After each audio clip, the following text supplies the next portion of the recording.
ये एक ओकेजन है जहाँ पे मैं ये भी चाहूँगा कि हम जो हमारे इंजीनियर्स हैं उनकी जो देश के लिए कंट्रीब्यूशन है उसको हम रिकग्नाइज़ करें। तो उनको भी मैं चाहूँगा आज उनको धन्यवाद देने के लिए। कोई भी निर्माण के काम में अगर हमारे को क्वालिटी लानी है तो उसके लिए आपको स्टैंडर्ड चाहिए। और आई थिंक IRC का हिस्टोरिकली 91 ईयर्स हो गए हैं स्टैंडर्ड्स बनाने के लिए जिसके अनुसार रोड्स का निर्माण होगा, एक बहुत बड़ी भूमिका रही है। और मेरे को लगता है कि अगर ये स्टैंडर्ड्स उन्होंने समय पे नहीं बनाए होते और समय समय में उन नई स्टैंडर्ड नहीं लाए होते तो जो कंस्ट्रक्शन हो रहा है देश में नेशनल हाईवेज रोड्स का इस लेवल का नहीं होता। जो माननीय प्रधानमंत्री जी ने विजन देखी है और अमृतकाल की 2047 में भारत कैसा होगा, उसमें इंफ्रास्ट्रक्चर सेक्टर की बहुत बड़ी भूमिका है और विशेष करके रोड सेक्टर की। और जो अमृतकाल का विजन है उसके लिए जो हमारी सोच है वो भी ग्लोबल होनी पड़ेगी। ट्रेडिशनल सोच से हम वो सब नहीं कर पाएंगे।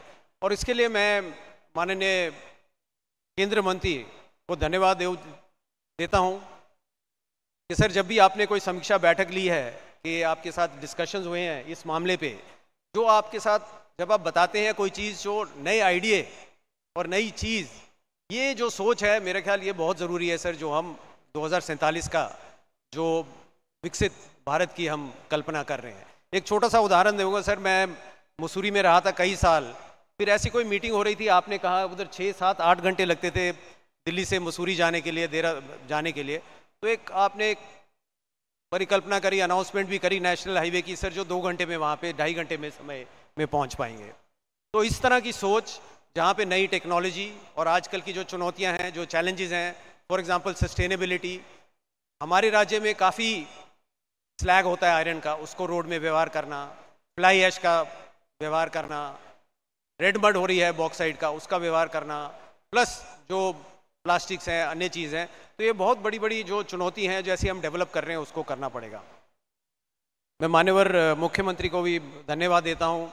ये कार्यक्रम या प्रोग्राम आज इधर हो रहा है क्योंकि माननीय मुख्यमंत्री ने केंद्र मंत्री को एक चिट्ठी लिखी थी कि ये कार्यक्रम उड़ीसा में हो, और इस विषय में उनकी रुचि भी बहुत है।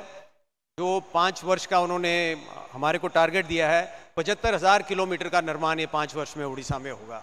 उनका मानना है कि जो रोड, जो इंफ्रास्ट्रक्चर है, एयरपोर्ट्स हो, एयर कनेक्टिविटी हो, रेल कनेक्टिविटी हो, रोड कनेक्टिविटी हो, वो प्रोग्रेस के लिए बहुत ज़रूरी है। इसके लिए इतना बड़ा टारगेट है। और उसके साथ साथ ना केवल रोड तैयारी हो बट हमारी क्षमता, हमारा जो PWD है, RD है, जो हमारी सरकार की संस्था है, उनमें क्वालिटी कॉन्शियसनेस कैसे आए, डिज़ाइन में जो ग्लोबल स्टैंडर्ड है उसमें डिज़ाइन कैसे हो, क्वालिटी कंट्रोल में जो सब चाहिए वो कैसे हम लाएं। एक छोटा सा उदाहरण है, आज यहाँ पे जो एग्जीबिशन लगा है वहाँ पे कई नई मशीनें हैं, कई नई टेक्नोलॉजी है जिसका अगर हम व्यवहार करेंगे, उपयोग करेंगे तो हमारा जो हम चाहते हैं क्वालिटी और टाइम में हम रोड कर पाएँ, प्रोजेक्ट कर पाएँ, उसमें हमारी बहुत मदद करेगा। माननीय हमारे जो वर्क्स मिनिस्टर हैं हर प्रोजेक्ट का डिटेल में रिव्यू करते हैं कि समय में प्रोजेक्ट कंप्लीट हो। और इसका मैं एक उदाहरण देता हूँ, राज्य सरकार का भी जो प्रायोरिटी दी जा रही है रोड सेक्टर में, जो project management group, monitoring group का एक सॉफ्टवेयर है भारत सरकार का, उसी में राज्य के भी जितने प्रोजेक्ट हैं NHAI के और रोड प्रोजेक्ट के, हम उसके द्वारा मॉनिटरिंग करते हैं। इसमें प्रत्येक जिला स्तर पे हमारे जिला कलेक्टर, राज्य स्तर पे जो फॉरेस्ट डिपार्टमेंट हुआ, रेवेन्यू डिपार्टमेंट हुआ, होम डिपार्टमेंट हुआ, जो लॉ एंड ऑर्डर देखते हैं, उसी में एक ही जगह से मॉनिटरिंग करते हैं। और यही हमारी कमिटमेंट है। और माननीय मुख्यमंत्री जी ने भी आदेश दिया है कि हम समय ना नष्ट करें। कोई भी प्रोजेक्ट डिले होता है उसमें कॉस्ट ओवररन्स होते हैं, तो जो हमारा काम है राज्य सरकार का कि हम समय में सब चीज़ें करें, कंप्लीट करें।